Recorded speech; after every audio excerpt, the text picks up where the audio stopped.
تمام دیکھنے اور سننے والوں کو پیار بھرا سلام۔ حضرت امام حسین علیہ السلام کی شہادت کے بعد کیا واقعات رونما ہوئے؟ جب حضرت زینب سلام اللہ علیہا نے امام حسین علیہ السلام کا مبارک لاشا دیکھا تو کیا فرمایا؟ امام حسین علیہ السلام کے سر مبارک سے کیا کیا معجزات رونما ہوئے؟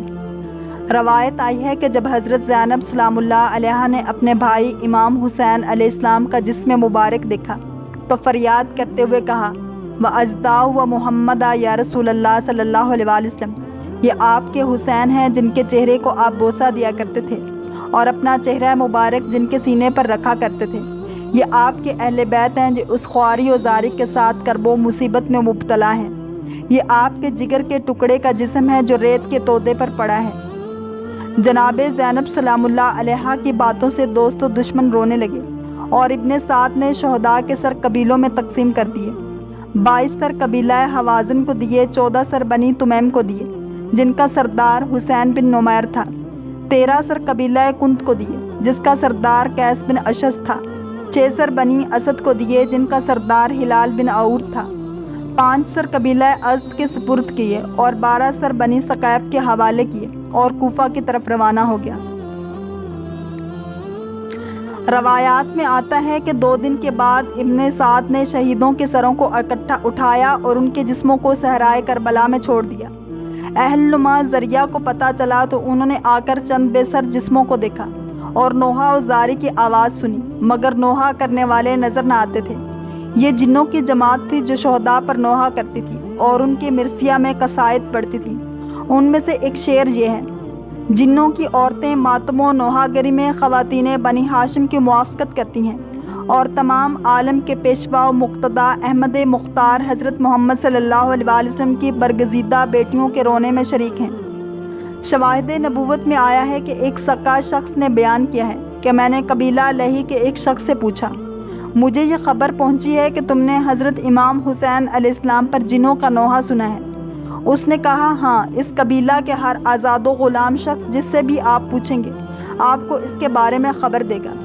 میں نے کہا، مجھے اچھا لگتا ہے جو کچھ تو نے ان سے سنا ہے میں تیری زبان سے سنوں۔ اس نے کہا، میں نے جنوں کو کہتے ہوئے سنا ہے کہ حضور رسالت مآب صلی اللہ علیہ وسلم اپنے مبارک ہاتھوں یا چہرہ مبارک سے حضرت امام حسین علیہ السلام کی پیشانی مبارک کو مسح کرتے تھے اور آپ کے نور جمال کی روشنی اس لمس کی وجہ سے امام علی مقام کے مبارک رخساروں سے ظاہر ہوتی تھی۔ ابن سعد جب کوفہ سے 1 میل اس طرف تھا، اس کے پاس امام حسین علیہ السلام کا سر مبارک لایا گیا۔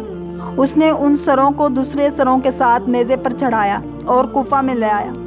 امام حسین علیہ السلام کی صاحبزادیاں اور خواتین اہل بیت محلوں میں بٹھا کر لے جائی گئی تھیں۔ بعض کتابوں میں لکھا ہے کہ انہیں ننگے سر ننگے اونٹوں کی پشتوں پر بٹھایا گیا تھا۔ جب ابن زیاد کو لشکر کے آنے کی خبر پہنچی تو اس نے منادی کروا دی کہ اہل کوفہ سے کوئی شخص اسلحہ پہن کر لشکر کے استقبال کو نہ جائے، اور 10,000 سوار کو بھیجا تاکہ سروں کو محلوں اور گلیوں میں پھراتے وقت کوئی شخص فتنہ انگیزی نہ کرے اور عوام شور نہ مچائے۔ پس لوگ شہر سے باہر آئے اور جس کسی نے بھی ان سروں اور محلوں کو دیکھا فریاد و فغاں کرتے ہوئے زار و قطار رونے لگا۔ یہاں تک کہ مخالفین میں سے بھی بعض لوگ پشیماں ہو کر نوحہ زاری اور نالہ و بے قراری کرنے لگے۔ امام زین العابدین نے فرمایا، اگر میرے باپ اور بھائیوں اور اقربا کے قتل پر یہ اہل لشکر روتے ہیں تو وہ کون سی جماعت ہے جس نے انہیں قتل کیا ہے؟ ابو المعید روایت لائے ہیں کہ اہل کوفہ اہل بیت کے محلوں کے گرد حد سے زیادہ روئے تو حضرت زینب سلام اللہ علیہا نے اندر سے آواز دی، اے اہل کوفہ اور اہل مکر و حیلہ، خدا کی قسم تم جھوٹے وعدے کرتے ہو۔ تم نے میرے بھائی کے ساتھ منافقت سے کام لیتے ہوئے انہیں تزویر آمیز پیغام بھیجے اور حیلہ و غداری پر مشتمل خط لکھے اور رسول اللہ صلی اللہ علیہ وسلم کی آل پاک کی ہلاکت میں کوشش کی۔ تم نے دنیا کے بدترین شخص کو سب سے بہترین انسان پر مسلط کیا اور دور سے نظارہ کرتے ہوئے حق کی نصرت و معاونت نہ کی۔ اب ریاکاری کرتے ہوئے ہمارے سامنے آنسو بہاتے ہو اور حضور رسالت مآب صلی اللہ علیہ وسلم کی مقدس روح سے شرم نہیں کرتے۔ ان لوگوں کے درمیان خواجگان کوفہ سے ایک بوڑھا شخص اس انداز سے رویا کہ آنسوؤں کے قطرے اس کی داڑھی سے گرتے تھے۔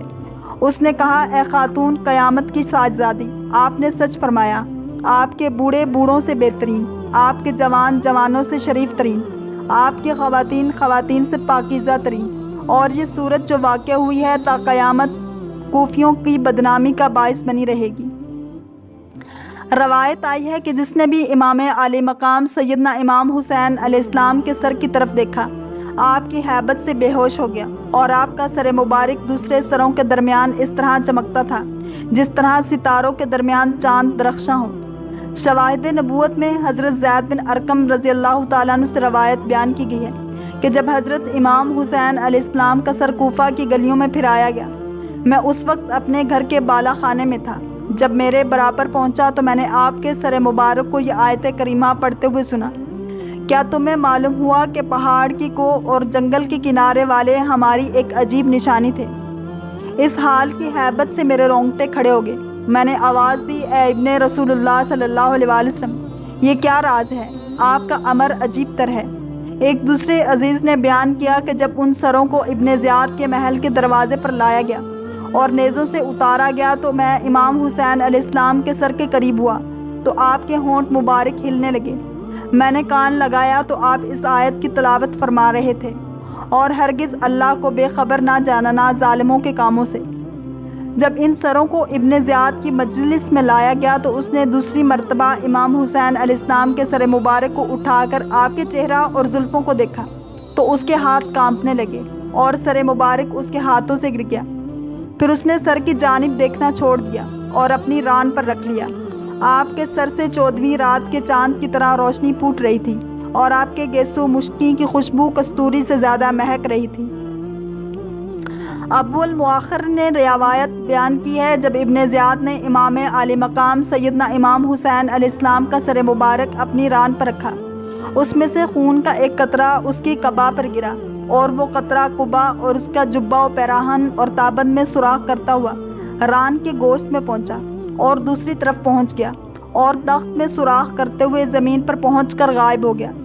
ابن زیاد کی ران میں جو سوراخ ہوا تھا ہر ممکن علاج کرنے کے باوجود باقی رہا اور اس سے زخم میں سخت بدبو پیدا ہوگی۔ اس نے اس زخم پر ہر قسم کی خوشبو کستوری وغیرہ باندھی، مگر زخم کی بدبو اور کراہت ہر خوشبو پر غالب رہی اور وہ اپنے قتل ہونے تک اسی مصیبت میں مبتلا رہا۔ چنانچہ ابراہیم بن مالک اشتر نے اسے اسی نشانی سے مقتولوں میں شناخت کیا جیسا کہ مختار نامے میں مذکور ہے۔ اللہ کریم ہم سب کو دین اسلام کی پیروی کرنے والا اور عشق مصطفیٰ صلی اللہ علیہ وآلہ وسلم نصیب فرمائے۔ اگر آپ کو یہ ویڈیو پسند آئی ہے تو لائک، شیئر اور سبسکرائب کرنا مت بھولیے تاکہ ایسی اسلامک انفارمیٹیو ویڈیوز آپ تک پہنچتی رہیں۔